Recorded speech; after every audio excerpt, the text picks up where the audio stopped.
બોલો બૃહસ્પતિ દેવની જય। પ્રિય ભક્તો, આજે વાસી ઉત્તરાયણનો અત્યંત પાવન દિવસ છે।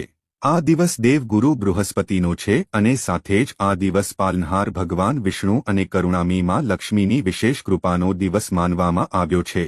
કહેવાય છે કે જે મનુષ્ય વાસી ઉત્તરાયણના દિવસે શાંત મન અને સાચી શ્રદ્ધાથી વિષ્ણુ લક્ષ્મીની કથા સાંભળી લે છે, તેના જીવનના કષ્ટ, દરિદ્રતા, ચિંતા અને વારંવાર આવનારી અડચણો ધીમે ધીમે આપમેળે સમાપ્ત થવા લાગે છે।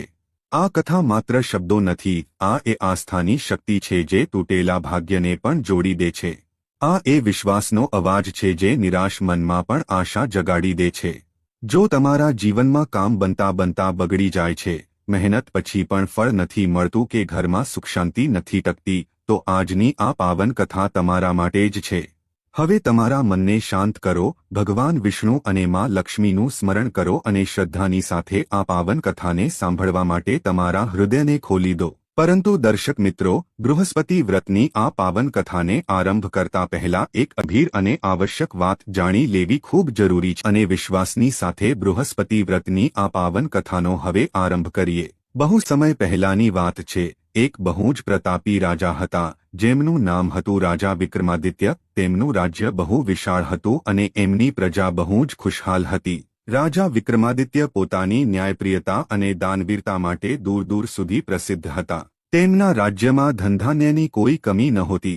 રાજાના મહેલમાં દરેક પ્રકારની સુખસુવિધા મોજૂદ હતી। તેમની પત્ની રાણી દેવ્યાની પણ બહુ જ ધાર્મિક અને સુશીલ મહિલા હતી। બંને પતિપત્ની મળીને રાજ્યનું પાલનપોષણ પોતાના સંતાનની જેમ કરતા હતા। પરંતુ કહેવાય છે ને કે માણસ પાસે બધું જ હોવા છતાં કોઈને કોઈ એક દુઃખ એવું હોય છે જે એને અંદરને અંદર કોરી ખાતું હોય છે। રાજા વિક્રમાદિત્ય અને રાણી દેવ્યાનીના જીવનમાં પણ એક બહુ મોટો અભાવ હતો। એમને કોઈ પુત્ર નહોતો। એવું નહોતું કે એમની કોઈ સંતાન નહોતી। તેમના ઘરે એક પછી એક 5 પુત્રીઓનો જન્મ થયો હતો। પાંચેય રાજકુમારીઓ બહુ જ સુંદર અને ગુણવાન હતી।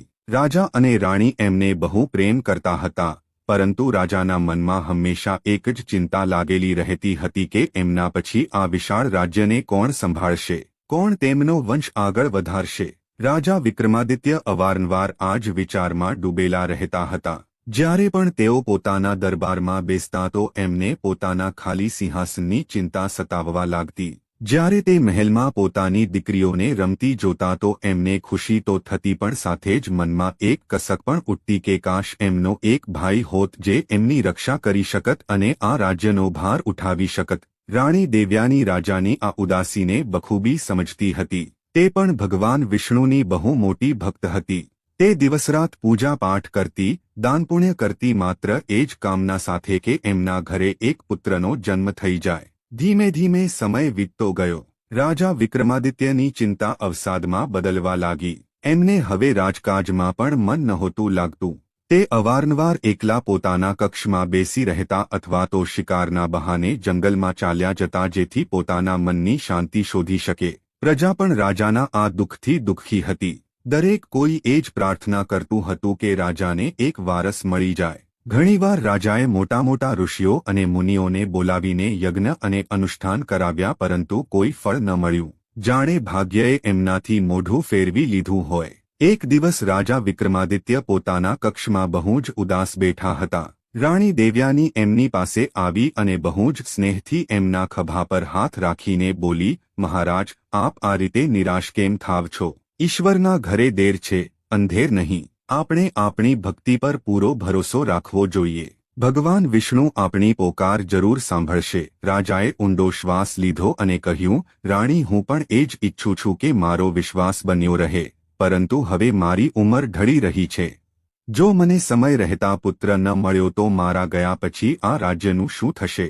મારી પુત્રીઓનું શું થશે? આ ચિંતા મને સૂવા નથી દેતી।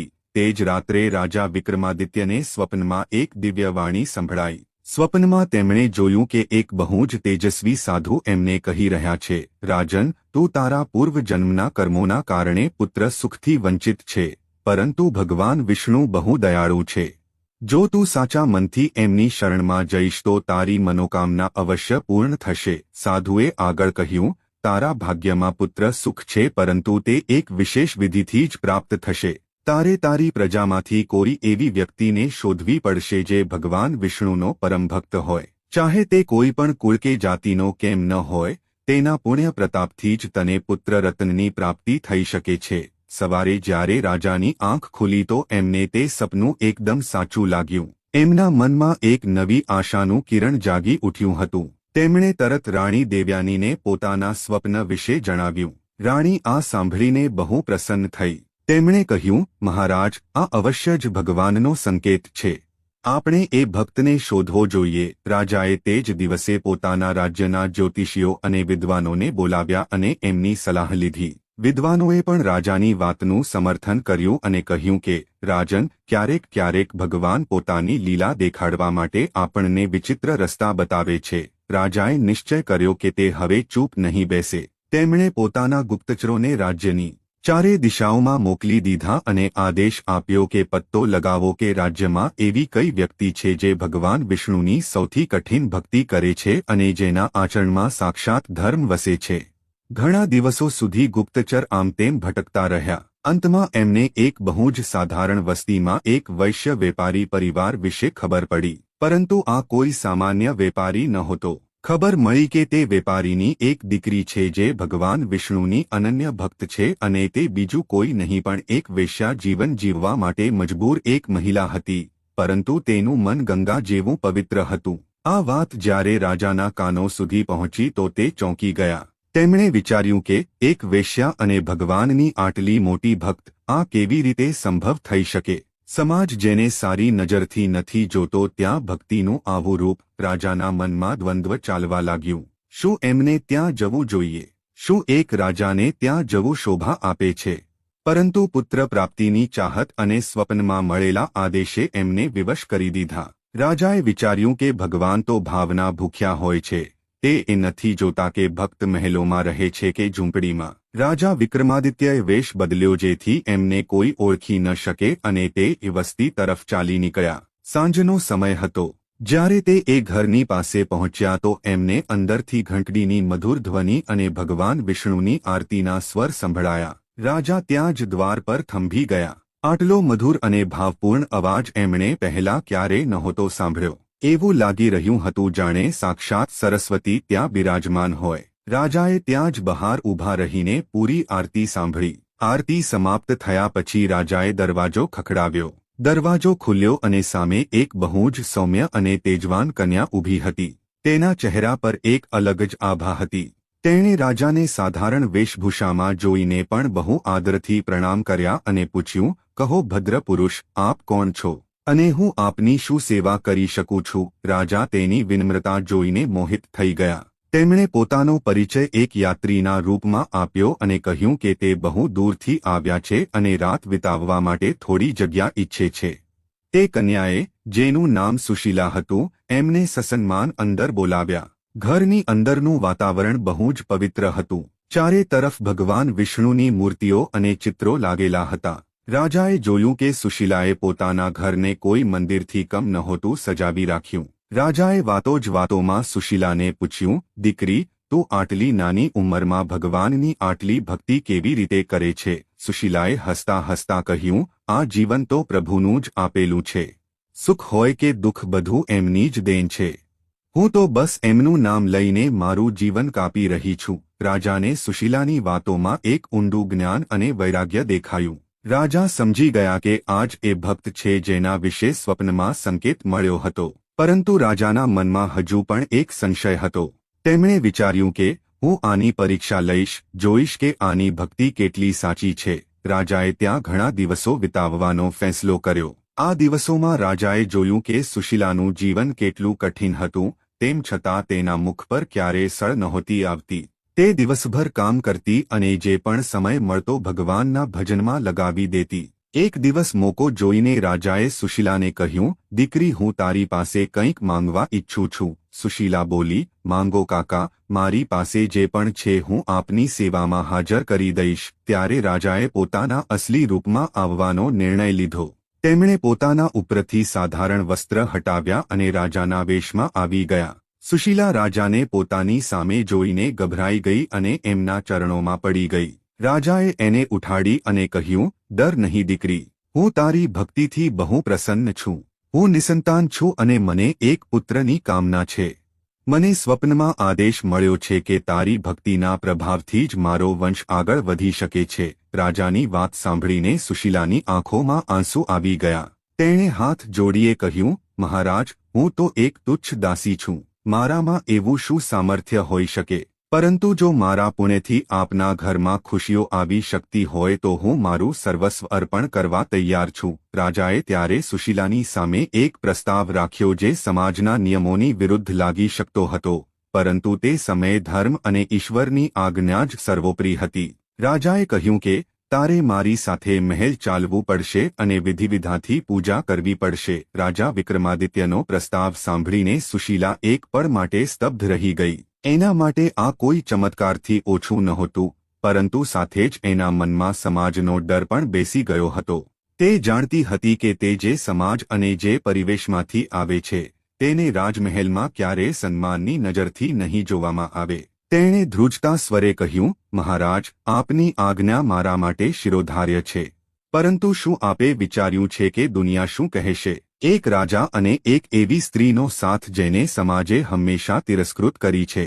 શું આ આપના કુળ અને રાજ્યની મર્યાદાની ખિલાફ નહીં હોય? મને ડર છે કે ક્યાંક મારા કારણે આપના માનસન્માન પર આંચ ન આવી જાય. રાજા વિક્રમાદિત્યએ બહુ જ ગંભીરતાથી ઉત્તર આપ્યો, સુશીલા, માન અને અપમાન તો મનુષ્યોના બનાવેલા શબ્દો છે. ઈશ્વરની નજરમાં માત્ર પવિત્રતા માયને રાખે છે. મેં તારી અંદર જે ભક્તિનો પ્રકાશ જોયો છે તે મોટા મોટા ઋષિઓમાં પણ દુર્લભ છે. જ્યારે ભગવાન વિષ્ણુએ સ્વયં મને સ્વપ્નમાં આ માર્ગ દેખાડ્યો છે તો મને સમાજની ચિંતા નથી. મારા માટે મારો ધર્મ અને મારું કર્તવ્ય સૌથી ઉપર છે અને મારું કર્તવ્ય કહે છે કે મારે પોતાના રાજ્યને વારસ આપવા માટે ઈશ્વરના આદેશનું પાલન કરવું જોઈએ. તું નિઃસંકોચ મારી સાથે ચાલ. રાજાના વચનોમાં આટલો દ્રઢ વિશ્વાસ જોઈને સુશીલાનો સંકોચ થોડો ઓછો થયો.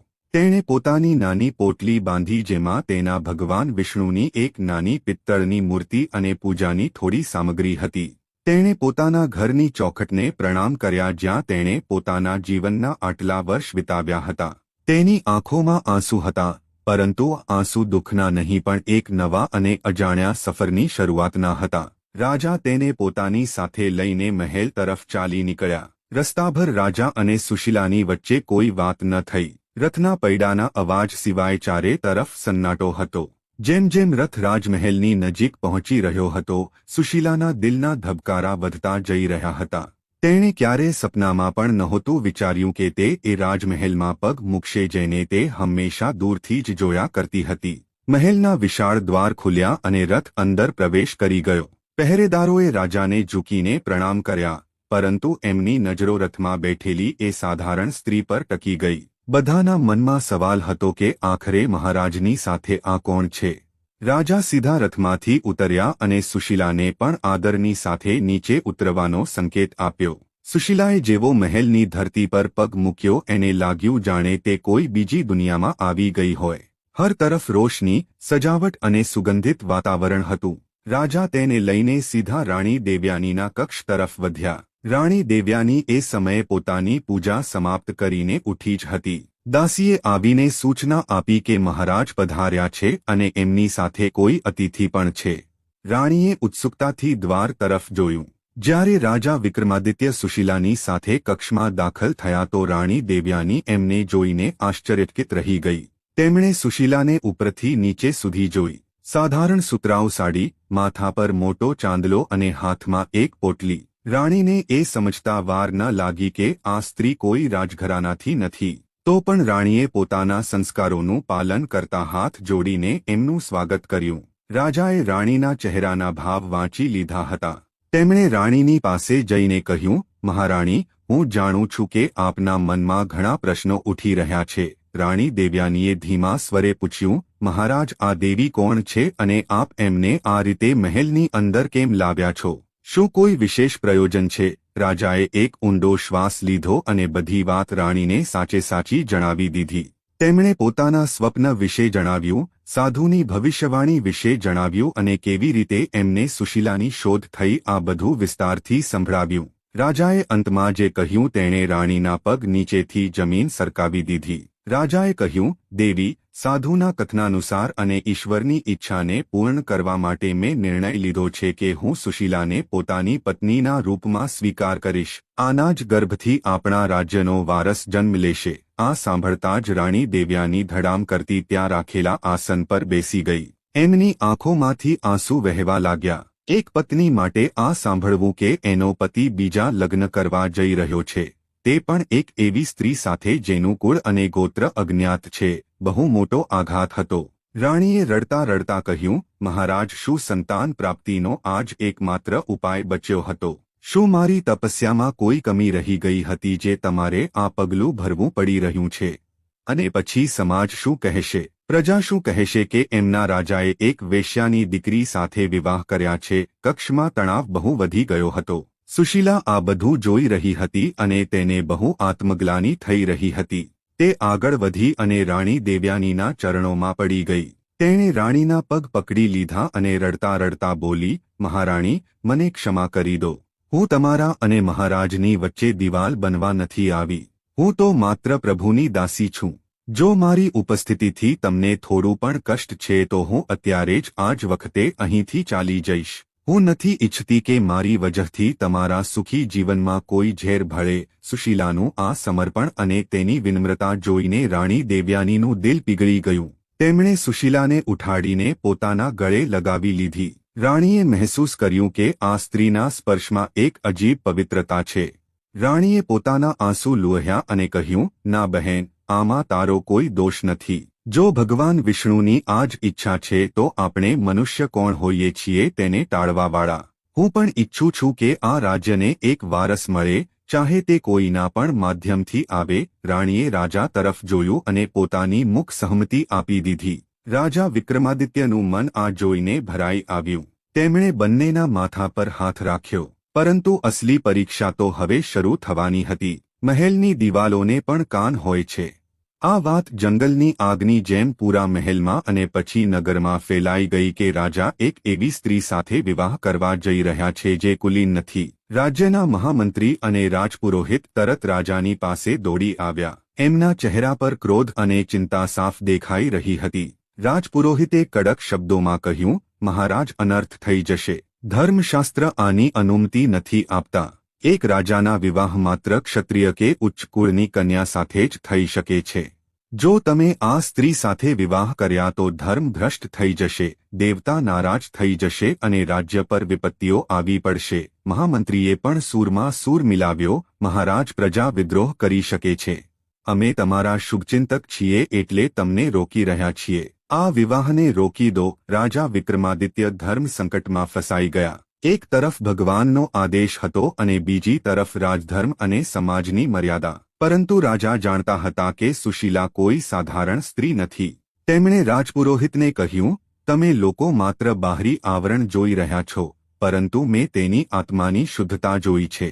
જેના પર ભગવાન વિષ્ણુની કૃપા હોય તે ક્યારે અપવિત્ર નથી હોઈ શકતી. પરંતુ પુરોહિત માનવા તૈયાર નહોતા. તેમણે શરત રાખી દીધી કે જો આ વિવાહ થયા તો તેઓ રાજ દરબારનો ત્યાગ કરી દેશે. માહોલ બહુ તણાવપૂર્ણ થઈ ગયો હતો.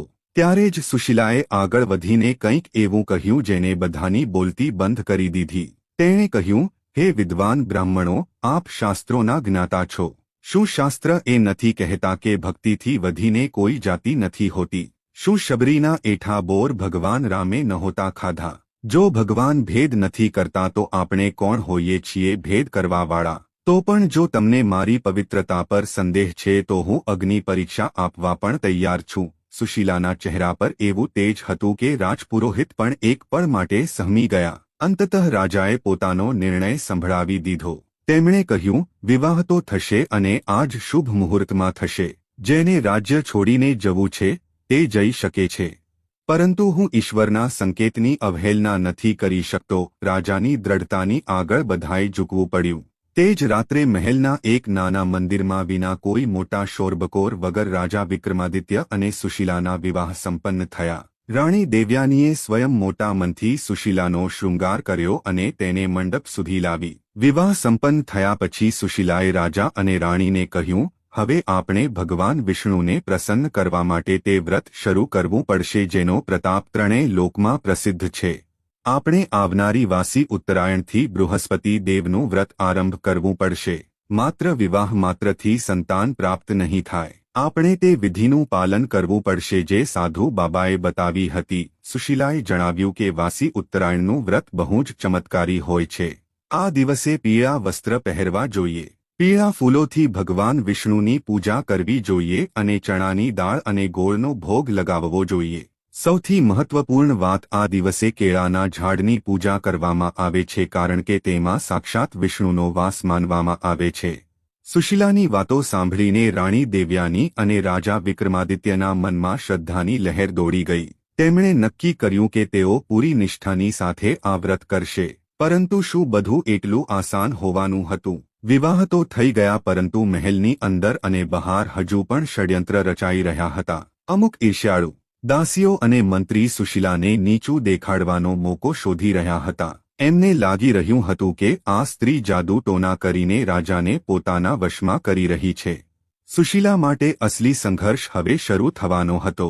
તેણે ન કેવળ એક વારસને જન્મ આપવાનો હતો બલકે પોતાની પવિત્રતા અને ભક્તિને પણ આ કઠોર સમાજની સામે સિદ્ધ કરવાની હતી. વાસી ઉત્તરાયણનો દિવસ આવી ચૂક્યો હતો.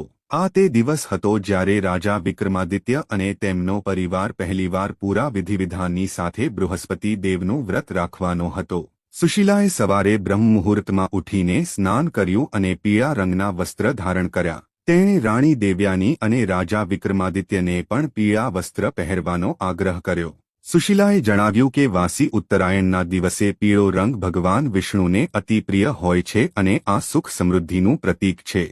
મહેલના આંગણામાં એક કેળાનું ઝાડ લગાવવામાં આવ્યું હતું. સુશીલાએ તે જગ્યાને ગાયના ગોબરથી લીંપીને પવિત્ર કરી.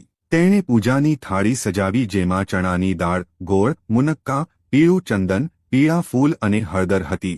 સુશીલાએ બધાને સમજાવ્યું કે આ વ્રતમાં મનની શુદ્ધતા સૌથી વધારે જરૂરી છે. તેણે કહ્યું, આજના દિવસે આપણે કોઈની નિંદા નથી કરવાની, જૂઠ નથી બોલવાનું અને મનમાં માત્ર નારાયણનું ધ્યાન રાખવાનું છે. આજના દિવસે ઘરમાં કપડાં ધોવા અને વાળ ધોવા વર્જિત છે કારણ કે એવું કરવાથી બૃહસ્પતિ દેવ નારાજ થાય છે અને ઘરની લક્ષ્મી ચાલી જાય છે. રાજા અને રાણી સુશીલાની એક એક વાતને બહુ ધ્યાનથી સાંભળી રહ્યા હતા.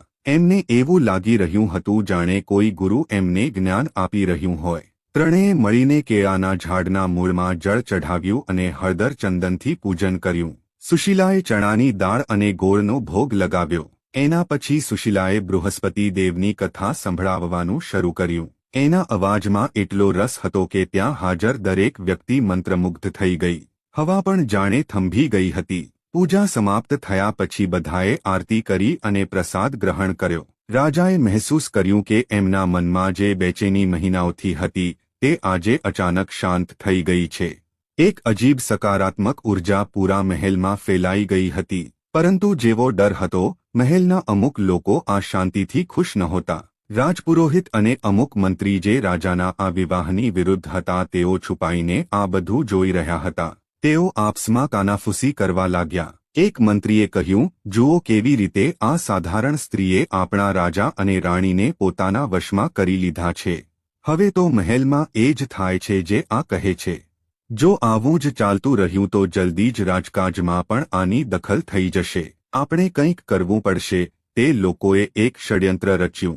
તેમણે વિચાર્યું કે જો આપણે કોઈ રીતે આ વ્રતને ખંડિત કરી દઈએ કે કંઈક એવું કરીએ જેનાથી રાજાનો વિશ્વાસ આના પરથી ઉઠી જાય તો આપણું કામ બની જશે. આવતી વાસી ઉત્તરાયણે જ્યારે પૂજાની તૈયારી થઈ રહી હતી તો એક દાસી જેને તે મંત્રીઓએ રિશ્વત આપીને પોતાની તરફ કરી લીધી હતી તે ચૂપકેથી રસોઈમાં ગઈ. પૂજા માટે જે ભોગ બની રહ્યો હતો તેણે એમાં જાણી જોઈને મીઠું નાખી દીધું. બૃહસ્પતિ વ્રતના ભોજનમાં મીઠાનો ત્યાગ કરવાનો હોય છે અને જો કોઈ ભૂલથી પણ મીઠું ખાઈ લે તો વ્રત તૂટી જાય છે. તે દાસી પોતાનું કામ કરીને ત્યાંથી સરકી ગઈ. પૂજાનો સમય થયો. ભોગ લગાવવામાં આવ્યો. જ્યારે પ્રસાદ વહેંચવાનો વારો આવ્યો તો સૌથી પહેલા રાજા વિક્રમાદિત્યએ હાથ લંબાવ્યો. જેવા રાજા તે પ્રસાદને મોઢામાં મૂકવા જઈ રહ્યા હતા ત્યારે અચાનક એક ચમત્કાર થયો. મહેલની બહાર બાંધેલા ઘોડા જોરજોરથી હણહણવા લાગ્યા અને એક તેજ આંધીનો ઝાટકો આવ્યો જેનાથી પૂજાની થાળી હલી ગઈ અને રાજાના હાથમાંથી પ્રસાદ છૂટીને જમીન પર પડી ગયો. બધા લોકો ગભરાઈ ગયા. રાજાએ આને અપશુકન માન્યો. સુશીલા તરત સમજી ગઈ કે કંઈક તો ગડબડ છે. તેણે પડેલી દાળને ઉઠાડી અને તેને કીડીઓની પાસે રાખી દીધી. ત્યારે જ તેણે જોયું કે કીડીઓ તે દાળને નથી ખાઈ રહી પરંતુ તેનાથી દૂર ભાગી રહી છે. સુશીલાએ ધ્યાનથી તે પ્રસાદને જોયો અને તેને સૂંઘ્યો. તેણે રાજાને કહ્યું, મહારાજ રોકાઈ જા, આ પ્રસાદમાં મીઠું મળેલું છે. આ પ્રસાદ અશુદ્ધ છે. ભગવાને સ્વયં તમને આ અપવિત્ર ભોજન કરતા રોકી દીધા. રાજાનો ચહેરો ગુસ્સાથી લાલ થઈ ગયો. તેમણે તરત રસોઈયાઓને બોલાવ્યા. રસોઈયો કાંપતા કાંપતા આવ્યો અને તેણે કસમ ખાઈને કહ્યું કે તેણે મીઠું નથી નાખ્યું. ત્યારે કડાઈથી પૂછપરછ કરવા પર તે દાસીનો ભેદ ખુલી ગયો. તે દાસી રાજાના પગમાં પડીને માફી માંગવા લાગી અને તેણે કબૂલ કરી લીધું કે તેને મંત્રીઓએ એવું કરવા માટે ઉશ્કેરી હતી. રાજાએ તે મંત્રીઓને દંડ દેવાનો આદેશ આપ્યો, પરંતુ સુશીલાએ રાજાને રોકી દીધા. સુશીલાએ કહ્યું, મહારાજ, આજે વાસી ઉત્તરાયણ છે. આજે ક્ષમાનો દિવસ છે. જો આપણે આજે કોઈને દંડ આપીશું તો આપણા વ્રતનું ફળ ઓછું થઈ જશે. ભગવાન વિષ્ણુ શાંતિપ્રિય છે. આમને ક્ષમા કરી દો. આમનો અંતરાત્મા જ આમને દંડ આપશે. સુશીલાની આ ઉદારતા જોઈને રાજા અને રાણી વધુ પ્રભાવિત થયા. મંત્રીઓનું માથું શરમથી ઝૂકી ગયું. તેમણે ક્યારેય નહોતું વિચાર્યું કે જે સ્ત્રીનું તેઓ ખરાબ ઈચ્છતા હતા એ જ એમની રક્ષા કરશે. તે દિવસ પછીથી મહેલના કર્મચારીઓના મનમાં સુશીલા માટે આદર વધી ગયો. સમય પોતાની ગતિથી ચાલતો રહ્યો. રાજા, રાણી અને સુશીલા દર વાસી ઉત્તરાયણે નિયમિત રૂપથી વ્રત રાખતા અને કથા સાંભળતા. તેઓ ગરીબોને પીળી વસ્તુઓ દાન કરતા. ધીમે ધીમે રાજાના રાજ્યમાં પણ આની અસર દેખાવા લાગી. જે સમસ્યાઓ રાજ્યમાં ચાલી રહી હતી તે ઉકેલાવા લાગી. પાક લહેરાવા લાગ્યા અને વ્યાપાર વધવા લાગ્યો. લગભગ 3 મહિના વીતી ચૂક્યા હતા. એક દિવસ સવારે જ્યારે સુશીલા સૂઈને ઉઠી તો તેને ચક્કર જેવું મહેસૂસ થયું. તેનો જીવ ગભરાવા લાગ્યો. રાણી દેવ્યાની તરત રાજવૈદ્યને બોલાવવા માટે દોડી. રાજવૈદ્યે આવીને સુશીલાની નબજ જોઈ. નબજ જોતા જ રાજવૈદ્યના ચહેરા પર મુસ્કાન આવી ગઈ. તેમણે રાજા તરફ જોયું અને હાથ જોડીને કહ્યું, વધાઈ હો મહારાજ, આપણી પ્રાર્થનાઓ સાંભળી લેવામાં આવી છે. નાની રાણીમાં બનવાની છે. આ ખબર સાંભળતા જ રાજા વિક્રમાદિત્ય ખુશીથી ઝૂમી ઉઠ્યા. એમની આંખોમાંથી આંસુ છલકાઈ પડ્યા. જે પળનો એમને વર્ષોથી ઇંતજાર હતો તે પળ આવી ગઈ હતી. રાણી દેવ્યાનીએ સુશીલાને ગળે લગાવી લીધી અને તેને મીઠાઈઓ ખવડાવી. પૂરા રાજ્યમાં ઢોલનગારા વાગવા લાગ્યા. પ્રજાને જ્યારે ખબર પડી કે એમના રાજાના ઘરે વારસ આવવાનો છે તો પૂરા નગરમાં ઘીના દીવા પ્રગટાવવામાં આવ્યા. એવું લાગી રહ્યું હતું જાણે દિવાળી આવી ગઈ હોય. સુશીલાએ મનોમન ભગવાન વિષ્ણુને ધન્યવાદ આપ્યા. તેણે કહ્યું, હે પ્રભુ, આ બધું આપની કૃપા છે. મારી લાજ રાખજો. પરંતુ ખુશીઓના માહોલમાં એક નવી મુસીબત દસ્તક દેવાની હતી. રાજાની 5 દીકરીઓ જે અત્યાર સુધી ચૂપ હતી એમને આ વાત પસંદ ન આવી. એમની દાસીઓએ એમના કાન ભરવાના શરૂ કરી દીધા હતા. દાસીઓએ એમને કહ્યું, રાજકુમારીઓ, અત્યાર સુધી તો તમે જ તમારા પિતાની લાડલી હતી, પરંતુ જો દીકરો થઈ ગયો તો રાજાનો બધો પ્રેમ અને આ બધું રાજ્ય તે દીકરાને મળી જશે. તમારું તો કોઈ માન જ નહીં રહે. તમે લોકો તો બસ મહેમાન બનીને રહી જશો. વિશેષ કરીને સૌથી મોટી રાજકુમારી જેનું નામ મૃણાલિની હતું, ના મનમાં ઈર્ષ્યાનું બીજ વાવી દેવામાં આવ્યું. તેણે પોતાની બહેનોને ભડકાવવાનું શરૂ કરી દીધું. મૃણાલિનીએ વિચાર્યું કે જો સાવકી માનો દીકરો થયો તો અમારું ભવિષ્ય અંધકારમાં ચાલ્યું જશે. આપણે કંઈક કરવું પડશે. ઇધર મહેલમાં ખુશીઓ મનાવવામાં આવી રહી હતી અને ઉધર રાજકુમારીઓના કક્ષમાં એક ખતરનાક સાજિશ રચાઈ રહી હતી. ગર્ભાવસ્થા દરમિયાન સુશીલાનું બહુ ધ્યાન રાખવામાં આવી રહ્યું હતું. રાણી દેવ્યાની તેને એક પળ માટે પણ એકલી નહોતી છોડતી. રાજા પણ પોતાનો વધારેને વધારે સમય સુશીલાની પાસે વિતાવતા. તે તેને ધર્મગ્રંથ વાંચીને સંભળાવતા. પરંતુ એક રાત્રે જ્યારે સુશીલા પોતાના કક્ષમાં સૂઈ રહી હતી, તેને લાગ્યું કે કોઈ પડછાયાની જેમ તેની બારી પાસે ઊભું છે. તેણે ડરતા ડરતા પૂછ્યું, કોણ છે ત્યાં? પરંતુ કોઈ જવાબ ન આવ્યો. સુશીલાને લાગ્યું કે કદાચ તેનો વહેમ છે. પરંતુ આ વહેમ નહોતો. આવનારો સમય સુશીલા અને તેના આવનારા બાળક માટે બહુ કઠિન હોવાનો હતો. શું ભગવાન વિષ્ણુ પોતાના ભક્તની રક્ષા કરશે? શું સુશીલા સુરક્ષિત રૂપથી તે બાળકને જન્મ આપી શકશે જે આ રાજ્યનું ભવિષ્ય બદલવાનો છે, કે પછી મહેલની સાજિશો જીતી જશે? કહાની હવે એક બહુ જ નાજુક મોડ પર આવીને ઊભી રહી હતી. સુશીલાએ તે રાત્રે બારી પર જે પડછાયો જોયો હતો તે તેને કોઈ વહેમ લાગી રહ્યો હતો, પરંતુ તેનું મન અંદરથી આશંકિત હતું. બીજી સવારે જ્યારે તે સૂઈને ઉઠી તો તેણે આ વાત કોઈને ન જણાવી, કારણ કે તે નહોતી ઈચ્છતી કે તેની વજહથી મહેલમાં કોઈ તણાવ પેદા થાય કે રાજા અને રાણી પરેશાન થાય. રાણી દેવ્યાની સુશીલાનો બહુ ખ્યાલ રાખી રહી હતી. સુશીલા માટે અલગ અલગ પ્રકારના પૌષ્ટિક વ્યંજન બનાવવામાં આવતા અને સમય પર રાજવૈદ્ય તેની તપાસ કરતા. આ બધું જોઈને રાજાની પાંચેય પુત્રીઓના છાતી પર સાપ આળોટી રહ્યા હતા. મહેલના એક ખૂણામાં જ્યાં સામાન્ય રીતે કોઈ આવતું જતું નહોતું, પાંચેય રાજકુમારીઓ ભેગી થઈ હતી. સૌથી મોટી રાજકુમારી મૃણાલિનીનો ચહેરો ગુસ્સાથી લાલ હતો. તેણે પોતાની બહેનોને સંબોધિત કરતા કહ્યું, શું તમે બધી જોઈ રહી છો કે મહેલમાં શું થઈ રહ્યું છે? કાલ સુધી આપણે આ મહેલની રોનક હતા અને આજે પેલી બે કોડીની ઔરતની આગળ પાછળ બધા ફરી રહ્યા છે. પિતાજી તો આપણને ભૂલી જ ગયા છે. જો તે સુશીલાએ છોકરાને જન્મ આપી દીધો તો સમજી લો કે આપણું અસ્તિત્વ જ ખતમ થઈ જશે. આપણે દાસી બનીને રહેવું પડશે. મૃણાલિનીની વાતોએ બાકી બહેનોના મનમાં પણ આગ લગાવી દીધી. ત્રીજી રાજકુમારીએ કહ્યું, દીદી તમે સાચું કહી રહ્યા છો. આપણે કંઈક કરવું પડશે. પરંતુ પિતાજીએ સુશીલાના કક્ષની બહાર કડક પહેરો લગાવી રાખ્યો છે. આપણે ત્યાં જઈ પણ નથી શકતા. મૃણાલિનીએ એક કુટિલ મુસ્કાન સાથે કહ્યું, ત્યાં જવાની જરૂર નથી. સુશીલા દર વાસી ઉત્તરાયણે સવારે મંદિર જાય છે. મંદિર જવાનો રસ્તો સીડીઓથી થઈને જાય છે.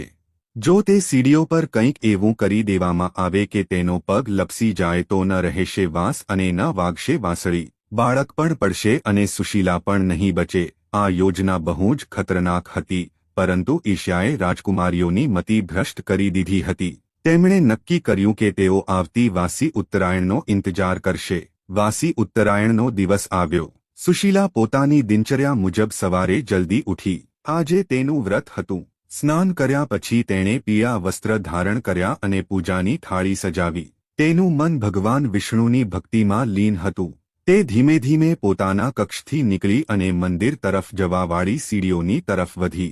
તેને જરા પણ અંદાજો નહોતો કે મોત તેનો ઇંતજાર કરી રહી છે. રાજકુમારીઓએ રાતના અંધારામાં તે સંગેમરમરની સીડીઓ પર બહુ બધું તેલ ઢોળી દીધું હતું જે રોશનીમાં ચમકી પણ નહોતું રહ્યું. સુશીલા ઓમ નમો ભગવતે વાસુદેવાયનો જાપ કરતા કરતા આગળ વધી રહી હતી. તે સીડીઓની બિલકુલ નજીક પહોંચી ચૂકી હતી. તે પહેલું કદમ વધારવાની જ હતી કે ત્યારે અચાનક એક વાંદરો ક્યાંકથી કૂદીને ત્યાં આવી ગયો. મહેલમાં સામાન્ય રીતે વાંદરા નહોતા આવતા, પરંતુ તે દિવસે ન જાણે ક્યાંથી તે આવી ટપક્યો. વાંદરાએ સુશીલાના હાથમાંથી પૂજાની થાળીમાં રાખેલું એક કેળું ઝપટી લીધું અને તે જ તેલવાળી સીડી પર કૂદી ગયો. જેવો વાંદરો સીડી પર કૂદ્યો, તેલના કારણે તેનો પગ લપસી ગયો અને તે ધડામ કરતો નીચે જઈ પડ્યો. વાંદરો તો ચપળ હતો, તે તરત સંભાળીને ભાગી ગયો. પરંતુ સુશીલાની આંખો ફાટી રહી ગઈ. તેણે જોયું કે જ્યાં વાંદરાનો પગ પડ્યો હતો ત્યાં ચિકાશ હતી. તેણે ઝૂકીએ ધ્યાનથી જોયું તો જાણ્યું કે પૂરી સીડીઓ પર તેલ વિખરાયેલું છે. જો તે એક કદમ પણ આગળ વધારત તો તે નિશ્ચિત રૂપથી નીચે પડી જાત અને તેના ગર્ભસ્થ શિશુને બચાવવું નામુમકિન હોત. સુશીલા કાંપવા લાગી. તે ત્યાં જ સીડીઓ પાસે બેસીને રડવા લાગી. તેના અવાજ સાંભળીને પ્રહરી અને દાસીઓ દોડી આવી. રાણી દેવ્યાની અને રાજા વિક્રમાદિત્ય પણ ગભરાતા ત્યાં પહોંચ્યા. જ્યારે તેમણે સીડીઓ પર તેલ જોયું તો રાજાનો ગુસ્સો સાતમા આસમાને પહોંચી ગયો. તેમણે ગરજતા કહ્યું, આ કોની હરકત છે? મારા મહેલમાં મારી જ રાણી અને મારા આવનારા વારસને મારવાની સાજિશ કોણે કર્યું છે? આ રાજાએ તરત મહેલના બધા નોકરોને બોલાવ્યા. બધાની પૂછપરછ કરવામાં આવી, પરંતુ કોઈને કંઈ ખબર નહોતી. રાજકુમારીઓ પોતાના કક્ષમાં છુપાયેલી હતી અને ડરના માર્યા કાંપી રહી હતી કે ક્યાંક એમનો ભેદ ન ખુલી જાય. પરંતુ સુશીલાએ ફરીથી મોટપ દેખાડી. તેણે રાજાને કહ્યું, મહારાજ શાંત થઈ જા. બની શકે છે કોઈ દાસીથી અજાણતામાં તેલ ઢોળાઈ ગયું હોય અને ડરના માર્યા તેણે બતાવ્યું ન હોય. આપ ક્રોધ ન કરો. જુઓ, ભગવાન વિષ્ણુએ મારી રક્ષા માટે સ્વયં તે વાનરને મોકલી દીધો. મારા પ્રભુ મારી સાથે છે. મારું કોઈ વાળ પણ વાંકો નથી કરી શકતું. રાજા વિક્રમાદિત્ય સુશીલાની વાત માની તો ગયા, પણ એમનો શક ઘેરો થઈ ગયો હતો. એમને સમજાઈ ગયું હતું કે આ કોઈ દુર્ઘટના નહીં પણ એક સોચી સમજેલી સાજિશ છે. રાજાએ આદેશ આપ્યો કે આજથી સુશીલાના કક્ષ અને મંદિરના રસ્તા પર પહેરો બમણો કરી દેવામાં આવે. વિના તપાસે સુશીલાની પાસે કોઈ પણ વસ્તુ નહીં જાય. ઉધર રાજકુમારીઓની યોજના વિફળ થવાથી તેઓ વધુ ચીડાઈ ગઈ. મૃણાલિનીએ પોતાની બહેનોને કહ્યું, નસીબ તે ઔરતનો સાથ આપી રહ્યું છે, પરંતુ દર વખતે આવું નહીં થાય. આ વખતે આપણે શારીરિક ચોટ ન પહોંચાડી શક્યા તો શું થયું? આપણે એને માનસિક રૂપથી તો તોડી શકીએ છીએ. ગર્ભવતી સ્ત્રીનું મન બહુ કમજોર હોય છે. જો આપણે એને ડરાવી દઈએ તો તેની અસર સીધી બાળક પર પડશે. કદાચ ડરના માર્યા તેનો ગર્ભપાત થઈ જાય. હવે રાજકુમારીઓએ એક નવું ષડયંત્ર રચ્યું. તેમણે તંત્ર મંત્રનો સહારો લેવાનું વિચાર્યું.